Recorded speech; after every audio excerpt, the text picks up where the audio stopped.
We are saved by the blood of the Lamb and the words of our testimony. And I testify today that God delivered me in 3 days from generational curses and demons I have been fighting for years. I used to be an MMA fighter. I fought hard against these things. I realized I had them.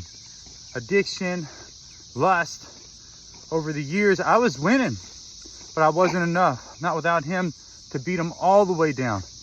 I even realized generational curses were a real thing, guys. But on January 7th, he spoke to me. And on the 11th, he delivered me exactly 3 days after. I had no idea what it was. This overwhelming peace came over me. Now I know it's the fruits of the Spirit. It's also in the Bible.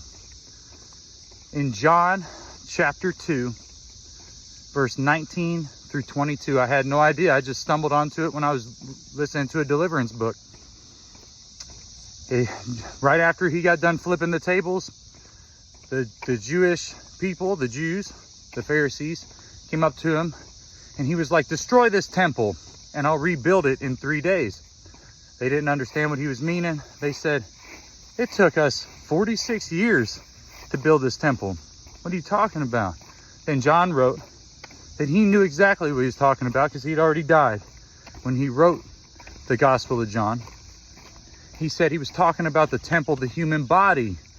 I had no idea this was even in the Bible. I stumbled onto it just a few weeks ago when I know now my calling is actually deliverance. Well, the awesome part is that I spoke to a reverend right after it happened when I had no clue what had even happened to me.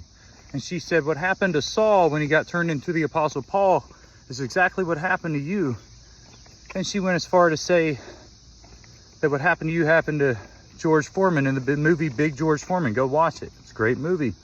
I testify that it's real, but she was a little wrong because God does this 2 ways. I've heard preachers say it since.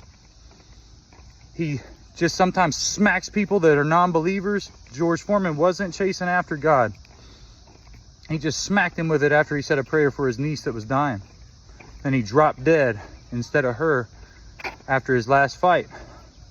Next fight, he had a couple more, but that's why he didn't fight Muhammad Ali. Great movie. Watch Big George Foreman.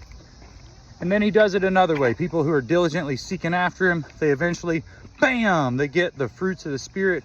The key is to fully trust him. You have to surrender everything, guys. And then he'll just bless you. He'll deliver you. Or you can get somebody who's been delivered, lay hands on you and speak words of awesomeness. Hi. Awesome. Love these kids. Love you. Love you guys. That one. God bless. I don't even know that one.